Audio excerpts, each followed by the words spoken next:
This is the Stingray Show, and coming up on this edition, Mississippi State has not. Hold on.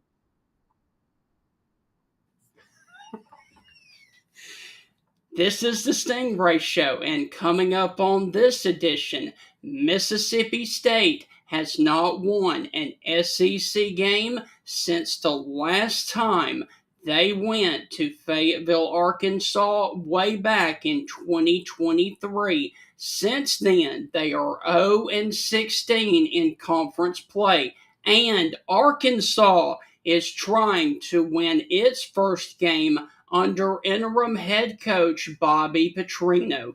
Steve Robertson, host of the Boneyard and owner of Gene's Page, as well as Kevin Bohannon of hogsports.com, join me on this edition of the Stingray Show to do a preview of the Cowbell Nation and Mississippi State going on the road to take on the Hogs of Arkansas right now.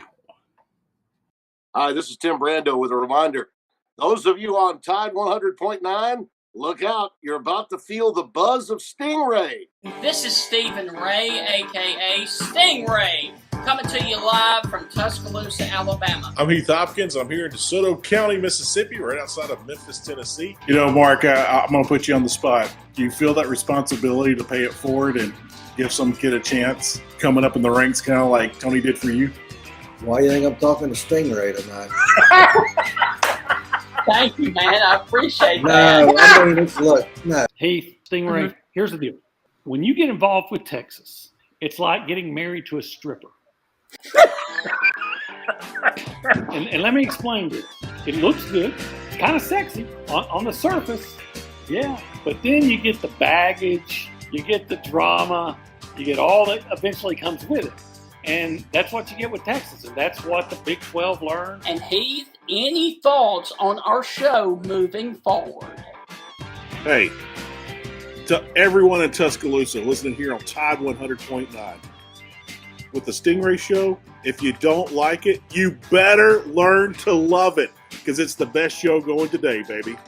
Woo! And with that, I want to welcome you inside another edition of the Stingray Show right here on social media. And we are doing a preview of the Woo Pig Suey Hogs of Arkansas and the Mississippi State Bulldogs. And like I said off the top of the show, Mississippi State has not won a conference game since 2023, and that was the last time they invaded Fayetteville, Arkansas, and needless to say, that was a very, very sloppy football game in which Mississippi State won 10-7. To break down this edition of the Mississippi State and Arkansas football game, I'm about to be joined by Kevin Bohannon of hogsports.com up in Fayetteville to get a taste of Arkansas in this matchup. Kevin, how are things with you this morning? Hey, doing great, Stephen. And I got to correct, it was 7-3. Okay. All right. Yes. 7-3. And that was the game that got Dan Enos fired. Yeah. Obviously, Arkansas had struggled up until that point. They finished 4-8 in 2023. But that was the game that did it in. Of course, they went on the road the next week and won 39-36 at Florida in overtime in the Swamp. So that's college football for you. But it's sun shining this morning in Fayetteville. Happy about that. There's a lot to unpack with this game, and you got to see it the other night when players were asked their thoughts on Bobby Petrino getting the interim tag removed and being the permanent head coach, and it was really telling.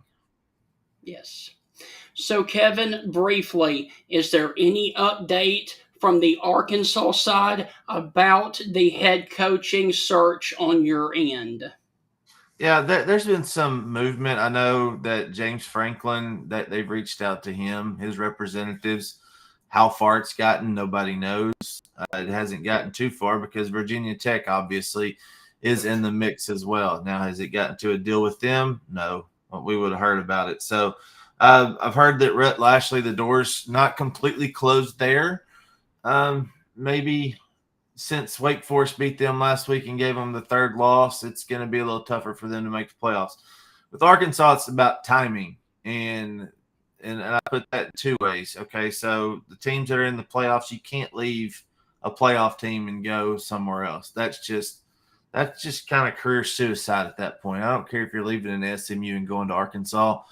You've taken SMU to the playoffs 2 straight years, and you've won at least double-digit games every year. So that's going to be tough. Now, the other time factor is the longer Arkansas waits, and in some instances they may have to wait, the further down the pecking order they're going to go. Because right now they're 4th in line behind Penn State, LSU, and Florida. And Arkansas would be 4th right there. I think a lot of national publications like The Athletic have put the Hogs in the 4th best position right now as far as the P4 jobs goes, any open job goes. So if they need to make a hire and make a move on James Franklin, it needs to be sooner rather than later.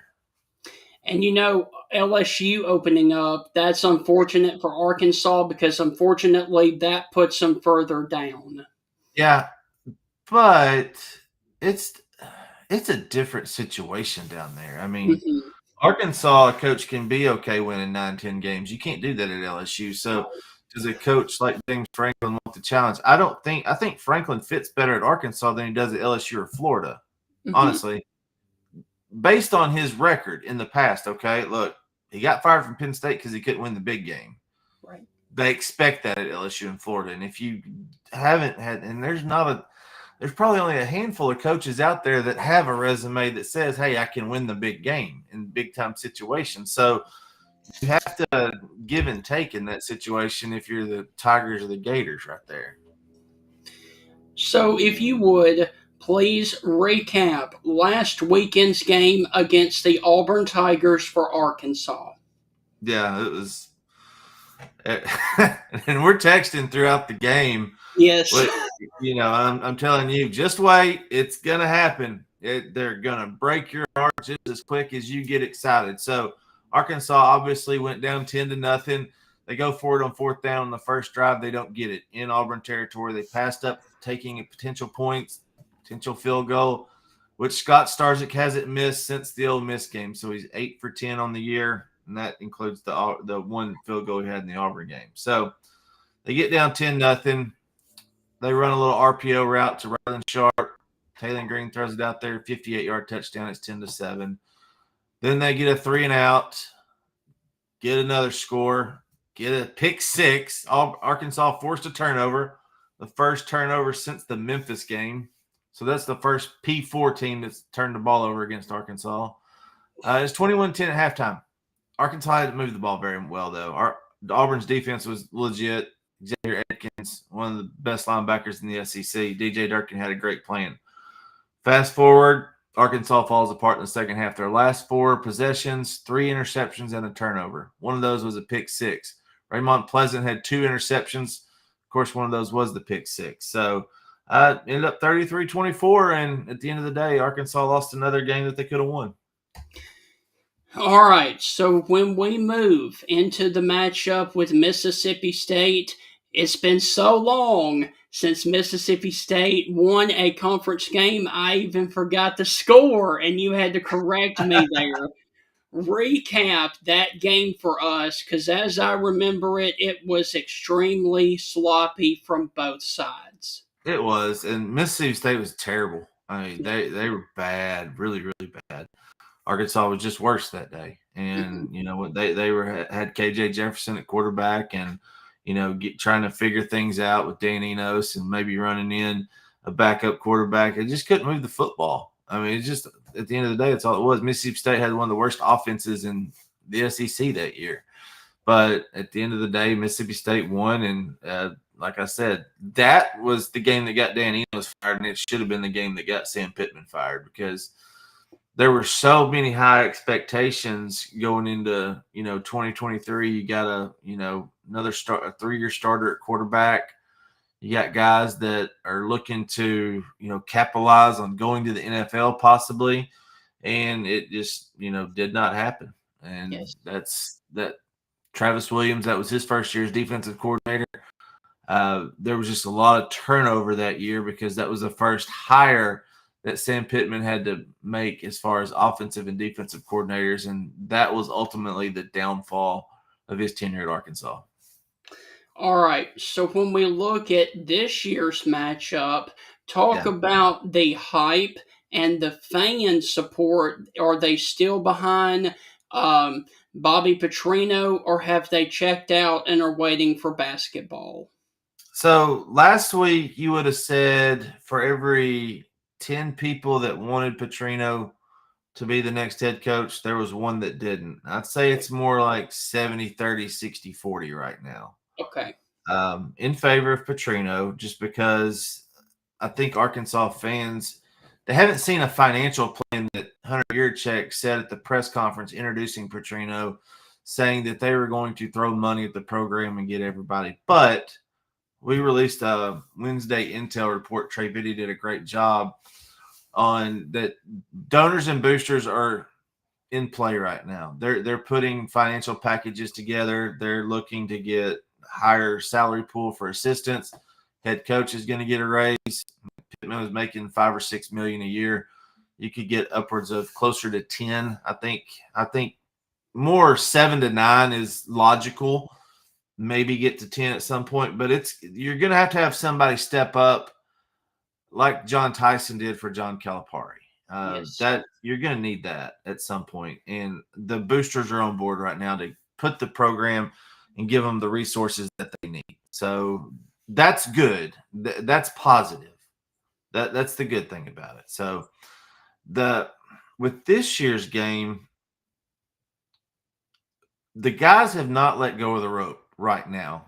But what I led to in the opening, they have a coaches show every week at the Catfish Hole in Fayetteville. And if you haven't been to the Catfish Hole, I highly recommend you go. There's 2 locations. One of them is on Weddington in Fayetteville, and it's some of the best catfish you'll ever have. They interviewed 2 offensive guys and 2 defensive guys. Okay, so anytime Petrino's been asked about it, he's like, look, that's not for me to address right now. I'm focused on getting better and getting the team ready. So the offensive guys, one of them was Raylan Sharp. He's a different type of aura. A lot of people ask why the defense has been playing the way they've been playing. His aura just around him. Everybody wants to be a winner. Everyone believes they want to be a winner. He puts belief in that everyone can be a winner. All right, tight end Rohan Jones, who's only 62 yards away from his career high of 470 yards receiving. He had 3 catches for $127 last week. He's averaging 34 yards a catch. This is what Jones said. He's a very intense coach. He makes you want to win. First meeting when he was the interim head coach, he had the whole team pretty fired up, just motivated to go out there and win. So those are the offensive guys that have been playing for him all season. Raylan Sharp played for him at Missouri State in 2023. They got Rohan Jones out of the transfer portal. It's been a great pickup. Hard to guard. Now go to the linebackers. Steven Dix Jr. and Xavier Sorey. This is what Dix said. It's not really up to us to determine whether he's going to be a strong candidate or not. He's a coach we will get behind 100%, but we're just trying to focus on the season, man, and knock out these games. Yeah, that sounds like a ringing endorsement. So let's go to Xavier Sorey, who was a transfer from Georgia and is in his second season as a Razorback starter. He was asked, his response, I don't know. I really don't know. I'm going to be honest. So that tells you all you need to know. Now, the defense has been terrible for Arkansas, and Xavier Sorey is one of the biggest reasons why. If you want to go isolate him on video of any game this season, there are loafs. There is zero effort on some plays. The biggest one that stood out to me last week, Steven, at the end of the first half, Arkansas is up 21-10. Auburn puts in their backup quarterback because Jackson Arnold had just thrown a pick 6. Sorey lines up as kind of a rush in on the right side. He jogs to the left tackle. They engage, and they just kind of dance for a minute. And the quarterback rolls out to the right, and Sorey just kind of stops. He just stops. There was a holding play, got called back 10 yards, but he had no factor in the play whatsoever. No hustle, no nothing. Now, if Arkansas wasn't so thin at linebacker, he'd probably be on the bench right now. I guarantee you if I was coaching, he would be. And I don't care if he hears this. I don't care if the staff hears this. I am sick and tired of watching effort like that every week. Yeah. On both sides of the ball. Arkansas's offense was terrible last week. But they'll figure it out. The offensive line has a lot of pride. It doesn't seem to be a lot of pride with some of the guys on defense. That's so heartbreaking, too. It is. These guys are making $750,000 a year, and they're going out there and jogging around. It's irritating, to say the least. All right. So when we look at the matchup this weekend, where do you feel like that Arkansas can take advantage of Mississippi State? And Mississippi State has a much better defense than they did last year when they met in Starkville. Yeah. 58-25 won't happen this year. I guarantee you that. So the good thing is Mississippi State's giving up 152 yards a game rushing. That bodes well for Arkansas. And, as long as Taylor Green is making the right reads, it's going to take all 11 players on offense to make sure they have an effective rushing attack this week against Mississippi State because they are very active. They do have a lot of different blitzes that they'll bring at you. So the offensive line has to be good in their protections.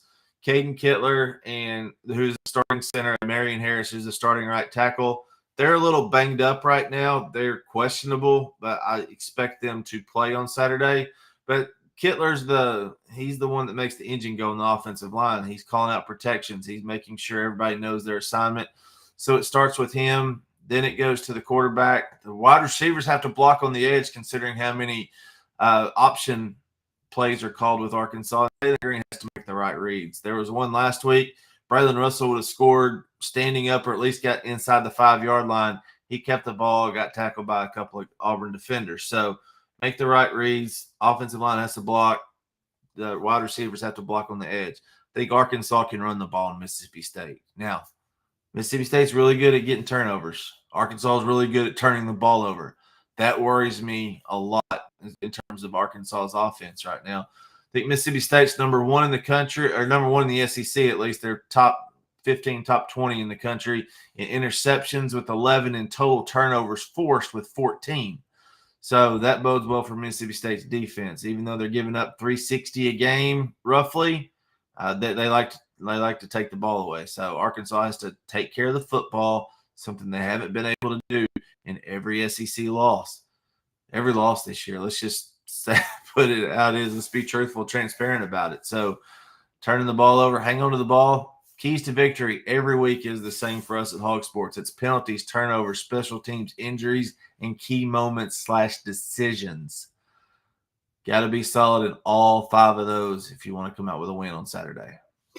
All right, Kevin, how do you see it playing out on Saturday there in Fayetteville between Mississippi State and Arkansas? And this was the place that Mississippi State won its last SEC conference football game. Yeah, it was weird. Last weekend, all there's 4 of us at Hog Sports that do our weekly predictions. All 4 of us picked Arkansas to win. I don't think that happens this week. I really haven't come to a conclusion on what I think the final score would be. I could honestly see it going either way. I'm tending to lean towards Mississippi State winning just because, look, they had a win over Arizona State at home this year. Is Arizona State the same team they were last year? No, they're not. But that's a signature win for Jeff Levy. They started out 4-0 this season. They took care of business. Now, the schedule got remarkably easier after that Arizona State game in terms of non-conference, but you lose at Florida 23-21. You had Texas A&M close for a little bit. They lost Bothwell for 2 games. That really kind of hurt them. So I don't like Blake Shapen at quarterback though. I mean, he gets flat-footed, and for an old quarterback coach like myself, that's hard for me to see. He'll make some bad plays, but he's good when stuff breaks down a little bit. he's good in Jeff Levy's offense. I'd love to run Jeff Levy's offense if I was a quarterback. It's very quarterback friendly. Of course, it derives from Lane Kiffin and everything that they run at Ole Miss. So Arkansas has to keep up with Brennan Thompson. That's priority one. Stop the run. And then force shaping into some turnovers. I see Mississippi State with an edge right now, but let me sleep on it. It may change by the time tomorrow gets here. I just don't know how much confidence Arkansas has left and how much they have left in the tank to get a win. Because honestly, this is their next last home game. They're on the third of a 3-game homestand right now. This is really their last good chance to get a win because they go on the road to Texas and LSU and then wrap up the season with Missouri at home. Man, that's brutal. It's tough. The SEC, get ready. So, how do you see the rest of the season playing out after Saturday? Yeah, I mean, your guess is just as good as mine. It's going to be tough going on the road at Texas. Yeah. LSU is, man, they seem to always kind of play LSU close, with the exception of a couple of years ago. Garrett Nussmeier, it was last year. Garrett Nussmeier just kind of lit them up. It was really efficient game manager, and it was, I think the final was like 31-14 or something like that. Arkansas was close for a little bit, but it just kind of didn't work out for them in the end. So Arkansas, it's just, I just can't see them winning more than one more game this season. I think 3-9 is the ceiling at this point. Man, that's disappointing, and especially with all the talent that Arkansas had coming back this season. Yeah, offensive side of the ball, Taylor Green in year 2. Look, they're still like 491 in terms of their offense per game, scoring 35 points a game.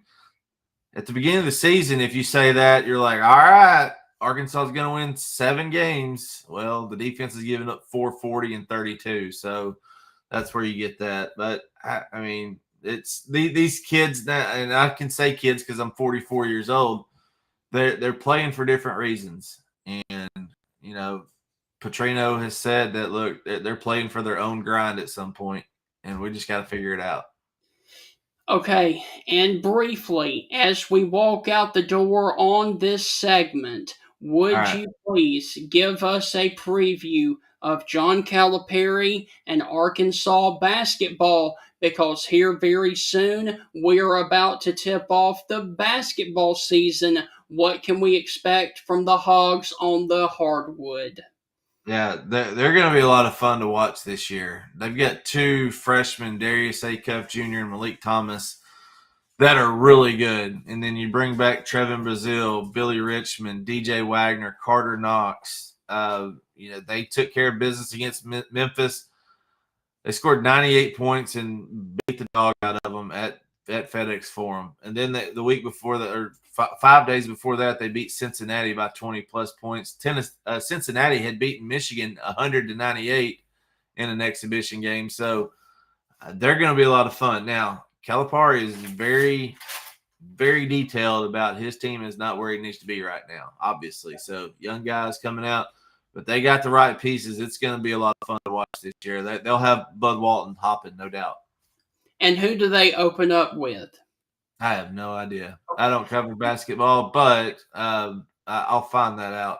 I should know that, considering I do work for an independent site that covers Arkansas. But, yeah, I'm mostly football and baseball for me, and I get to be a fan during basketball season. So that's where I'm at. But we'll find out. We'll put it on Twitter or something. Okay. Kevin, Look, man, as always, thank you. Good luck this weekend to the Hogs, and we will definitely catch up with you later on, okay? Appreciate it. Thanks, Steven. Thank you, man. Okay, so guys, that is going to wrap up the Arkansas side of this preview show. I really do want to thank Kevin Bohannon from hogsports.com for joining me right here on the Stingray Show to talk about Arkansas. And now we are about to transition to the Bulldogs of Mississippi State, who started off 4-0 and had a wonderful season going, and now they are on a losing streak in excruciating fashion. to talk about the Mississippi State Bulldogs. Here is the owner of Gene's Page and the host of the Boneyard and best-selling author in the state of Mississippi and nationwide as well, Steve Robertson. Steve, how are things with you in Starkville this morning? Well, things are great with me because I live in Starkville. I mean, when you live in God's country, everything is lovely, and so yeah, I mean, eager to get to Fayetteville. It's interesting. My wife's been up there for 4 days. Came home last night. We got grandkids up there, so we're just kind of trading places. I look forward to getting up there and seeing family, but also covering another Southeastern Conference football game. Steve, let's go in and talk about it, man. This excruciating stretch that Mississippi State has been on, the Florida game and then the Texas game, and especially losing a 17-point lead in the fourth quarter. Your thoughts on the Texas game, please? Well, the first thing that I would say is, when you first hear 4-game losing streak, you envision a bad football team. Right. It's not a bad football team. They've had some bad stretches, but you could argue they should have won 3 of those 4 games. You could say the Bulldogs likely should be 7-1 right now.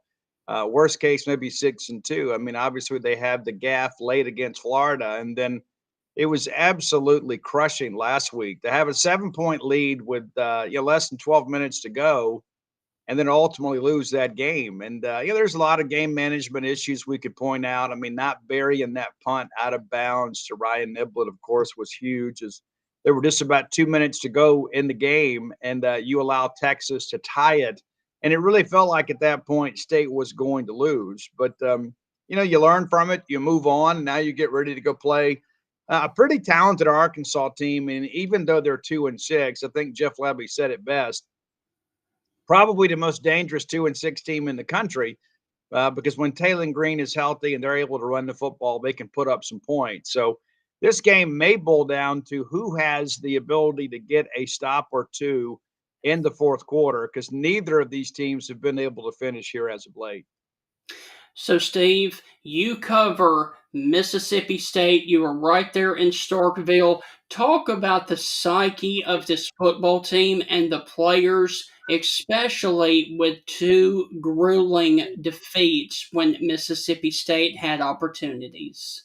Well, I think you can throw Tennessee in there too. I mean, I think there's 3 of those, and you have to ask yourself, how do you fight against that becoming a self-fulfilling prophecy? How do you fight against that? Well, here we go again.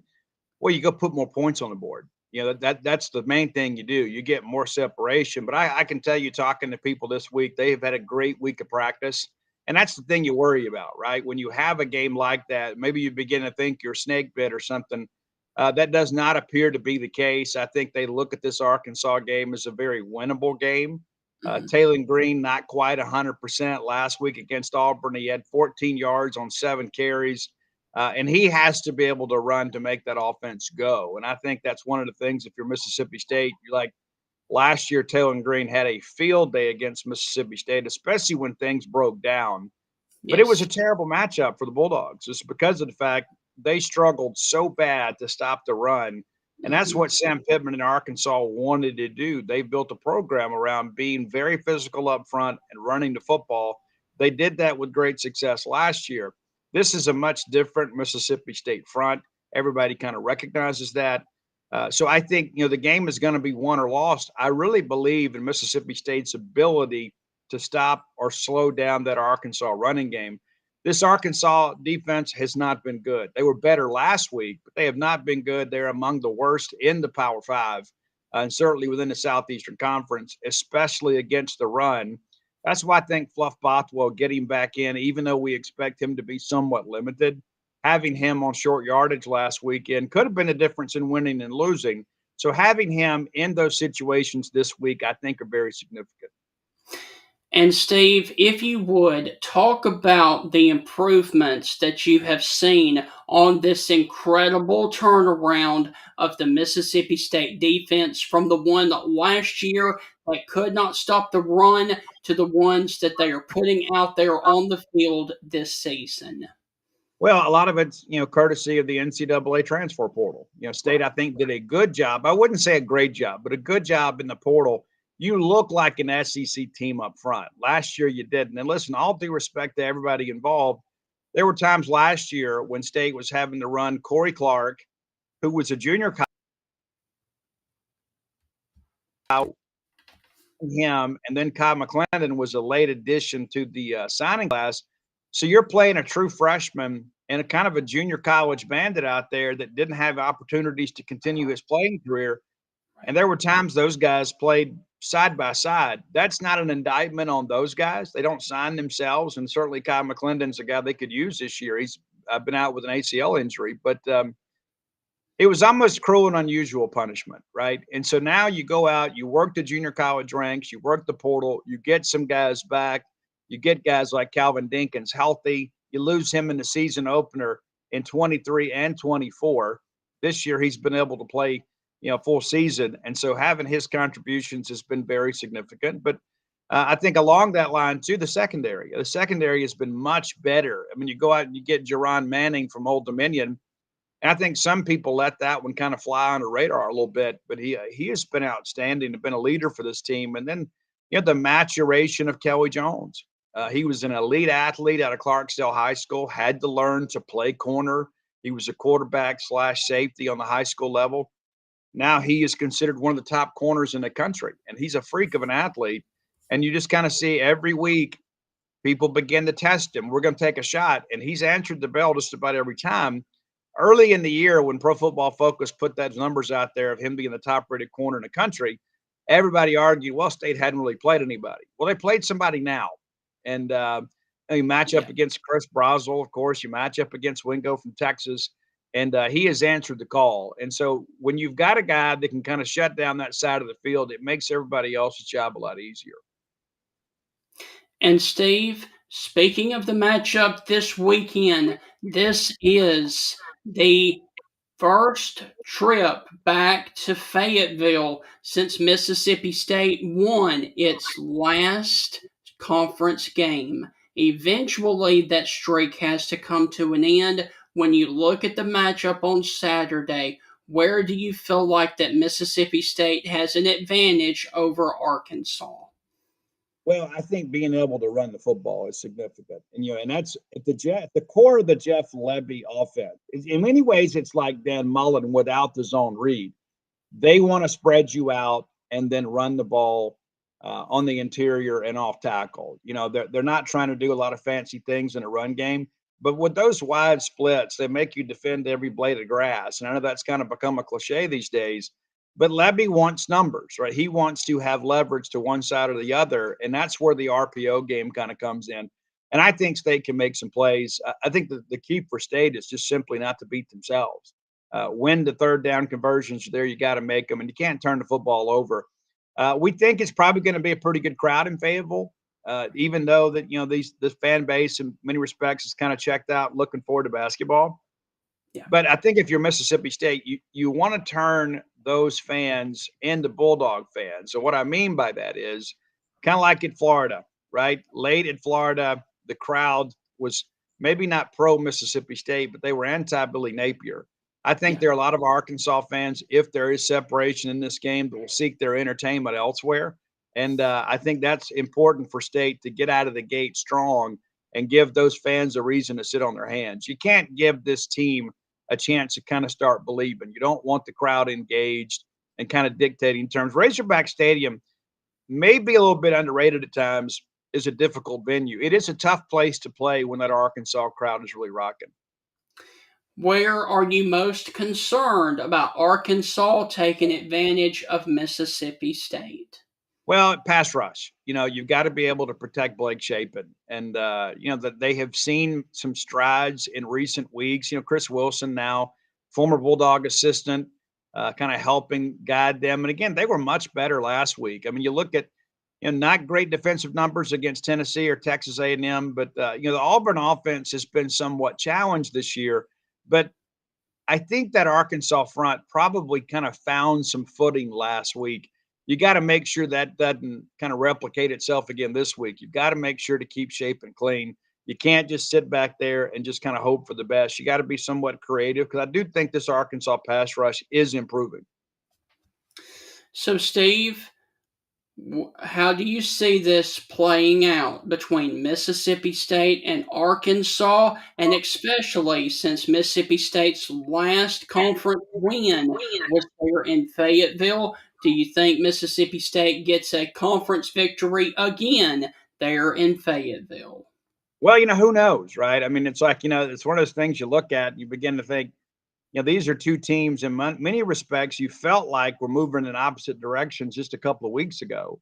And now you look up, one's got a 6-game losing streak, the other with a 4-game losing streak. And Arkansas obviously has made a coaching change. Bobby Petrino would love to get that job, even though publicly he said, hey, it's more about the players than anything else. But yeah, I think State can win this ball game. And I think a lot of it's going to center around what State can do defensively. This is an improved defense. And I'll be honest with you, I don't read a whole lot in the press conferences because a lot of times people are just kind of disengaged. I don't get the sense that Arkansas respects Mississippi State. I mean, just some player comments and even some things Bobby Petrino said. When you look at the fact that this Mississippi State team should be 7-1, they're worthy of your respect. And the truth of the matter is Mississippi State didn't get beat in those games. I would say the only game that State got beat in was Texas A&M. You could argue a little bit about Tennessee, but State beat themselves against Florida. State beat themselves against Texas. And take nothing away from Texas. Arch Manning and those guys had to stay in there and make plays late. But you got to win that game if you're State. The last 2 weeks has been more about what Mississippi State didn't do rather than what their opponents did do. And so I think if Mississippi State can go play clean in this ballgame, I do think State covers and wins this ballgame. I think if you're Jeff Levy, too, you ought to be somewhat insulted that a 2-6 team, even at home, is favored over yours. So that should be a rallying cry. And if I was coaching this team, I wouldn't have to say anything. I'd just turn on the game last year and let it play on loop the entire week in the Mississippi State football complex to remind them how poorly they played against Arkansas. So I am confident Mississippi State respects Arkansas. I'm not exactly sure how much Arkansas respects Mississippi State. Now, Steve, you cover Mississippi State. Obviously, we know that, but you are also an SEC fan. Give us your thoughts on LSU giving the axe to Brian Kelly on Sunday. Well, I think there's two things I'll say. Number one, I think we all thought it was kind of an odd fit in the beginning, even before the dance videos made the rounds. LSU has always done best when you've got this fiery personality, right? And I think when Brian Kelly would pound his fist on the table, it just kind of came off disingenuous, almost scripted. But if you saw that fourth quarter against A&M, and granted A&M is probably a great team. I don't know if we had a great team for much of the year. I think it's pretty safe to say when Marcel Reed is healthy and that A&M defense is teeing off, they are the best team that we have to offer in this conference. And some may not be willing to make that leap. I am. They absolutely beat LSU in a submission last week. And people say, well, LSU quit. No, they didn't quit. They got beat by a better team. And I think LSU knew that. And so at the end of the ball game, you got people chanting, fire Kelly now. I think LSU had to make the move, and I think LSU immediately comes the most desired landing location in all college football. And there are a few reasons why. Number one, the fan support is unsurpassed. It is. LSU fans, even in the lean years under Jerry DiNardo and Curly Hallman, they still packed out Tiger Stadium. Death Valley is an incredible place to play, incredible financial resources. But you've also had 3 coaches in fairly quick succession win national championships at LSU. Yeah. That tells me it's not a coach, but a culture.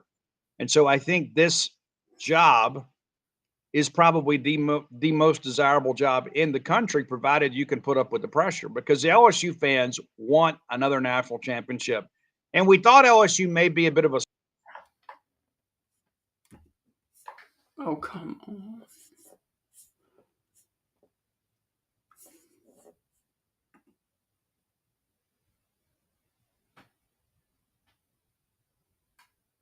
throughout the season. And so I don't think there are a ton of good coaching candidates out there. So I think somebody out there is going to overpay and overreach, but it will not be LSU.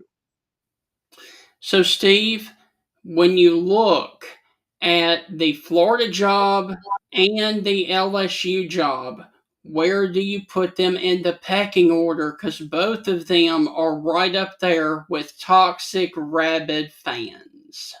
They are, but when things are well, nobody loves you more than those same fans, right? And I Yeah. think the whole thing with, even the thing with Billy Napier. I mean, Billy had done a great job at Louisiana Lafayette. I thought Billy would do well. I didn't think he'd do great there because he wants to run the football, and I think in that recruiting footprint, you can always find great players. I just don't think Billy Napier was ready for the recruiting piece at a place like Florida. When you're at UL Lafayette and you're having to beat Louisiana Monroe and Southern Miss for a player, that's one thing. When you're at Florida and you got to beat Alabama, Georgia, and Auburn for a player, Florida State, Miami, that's another. I just don't think he had the recruiting chops to really compete at the University of Florida. I think that's an interesting dynamic. But the folks in Florida are ready to win. When Penn State opened up, everybody said, "Man, it's a great job," and it is. But it's behind LSU in Florida. Yeah. And I'll be honest with you, I kind of like the idea of Eli Drinkwitz at Florida. I think that would be a good fit. He is an offensive-minded coach. He knows the league. I think he and Scott Strickland are very similar in many respects. I think if there is going to be a Lane Kiffin move, I think it would be to LSU. I don't think it would be to Florida. I know a lot of people said, well, it makes sense. Lane still got his place on the coast. He loves the water. He does. Gainesville's not on the water, Right. but LSU's LSU. And of course, Lane has come out and said he always wanted to be Steve Spurrier as a kid. And, I think if I'm an Ole Miss person, I'm worried, and rightfully so, because he's done a great job in Oxford.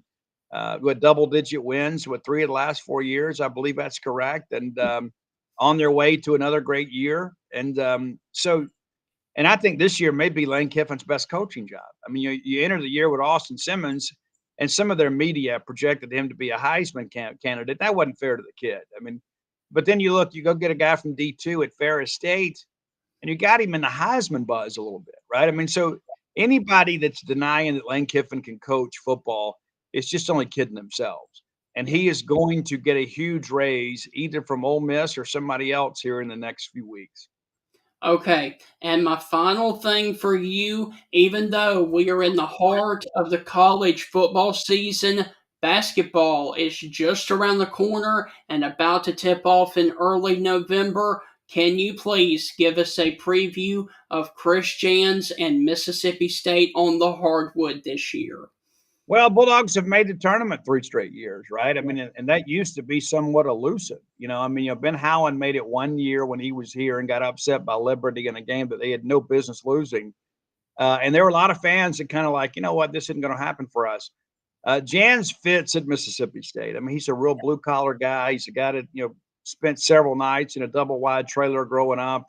So there's a lot of people that kind of identify with his value system. He is recruited with that in mind. He's brought in some really hardworking kids. And of course, you got Josh Hubbard, one of the most prolific scorers in the country.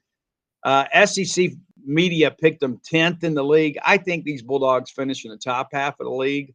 I think they're going to be a little bit better in the post than maybe some people anticipated. And that was probably the biggest concern, really, in the postseason.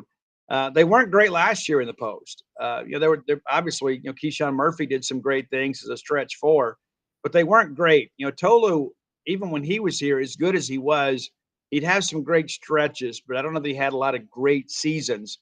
But I think this group is going to be a little more athletic down low, and I think they're going to give some people some trouble. There'll be some games that Chris Jans and his group will win on defense, Right. just because they play such a hard brand of defense.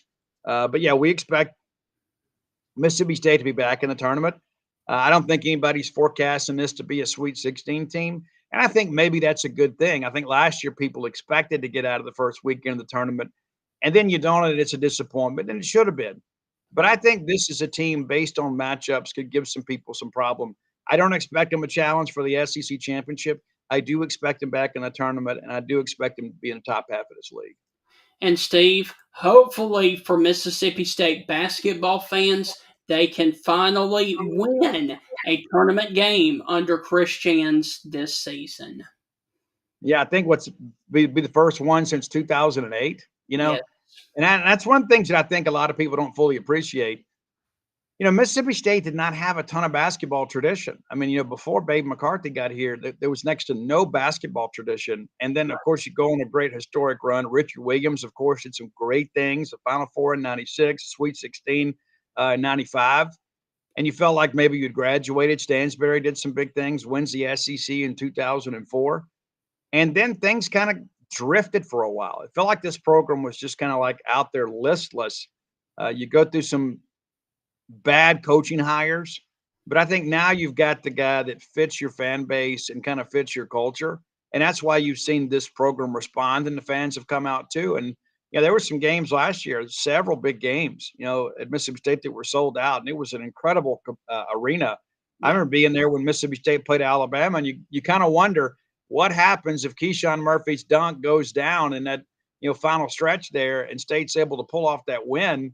What does that mean for your postseason seeding? What did it mean for Alabama? But that's the difference from where it is and where it was, is that when those teams come to the Humphrey Coliseum these days, they know they got to bring a hard hat and a sack lunch. Steve, as always, thank you for taking time to join me this morning. Go and enjoy your trip to Fayetteville, Arkansas. Hopefully, Mississippi State can come back with a conference win and another one. And as we walk out the door, Steve, with Mississippi State 4-4 right now, do you ultimately have Mississippi State making a bowl game? I do. It's going to be difficult, but it's one of those things too. You look at, you never know what your opponent's going to look like come game week. Beginning of the year in December, everybody says, "Well, that's a win, that's a loss." Well, you never know who's healthy, and Taylor Green's not 100% at Arkansas, and that's one of those things you consider. You look at the Missouri quarterback situation, down to a third quarterback, and the Egg Bowl is always a toss-up. I mean, you look at right now, you feel like Georgia's probably a sure loss, but I think everything else boils down to a coin flip, really about who protects the football and who plays good defense. And so, yeah, the possibility and the probability remains, and I do think State and Jeff Levy will find a way to get it done. Okay.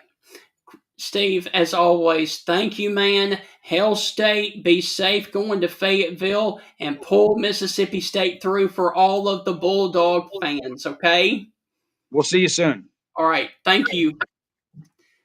So, guys, that is going to wrap up the Stingray Show there with Steve Robertson and Kevin Bohannon of hogsports.com. I really do want to thank both gentlemen. And hey, before I get out of here, I am representing a clothing company right here in Tuscaloosa that is called J&J Apparel. If you like the Mississippi State shirt that I have on, you can find all of their Mississippi State apparel as well as Auburn, Alabama, and Ole Miss at jnjapparel.com.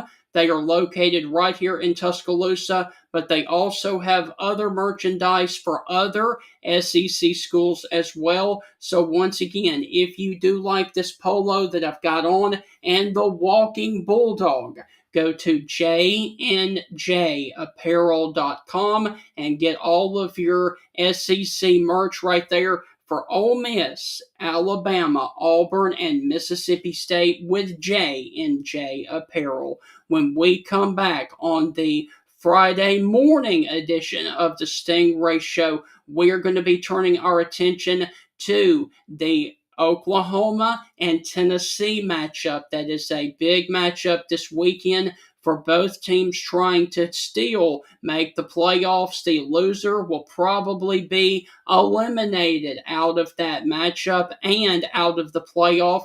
We're going to be joined in the morning by Ryan Silva of VolReport.com. And we are also going to be joined by Ryan Aber, and he is coming to us from Sooner on SI. We will be right back here at 8:30 in the morning, right here on social media, wherever you are watching this right now, and we will catch you then. And once again, Mississippi State is trying to get its first SEC win since their last trip to Fayetteville, Arkansas this weekend. And hopefully the Bulldogs can come back home with a much needed SEC victory, because right now they are sitting with a losing streak in the SEC of 0-16. Good luck to Mississippi State. Good luck to Arkansas. Catch you in the morning right back here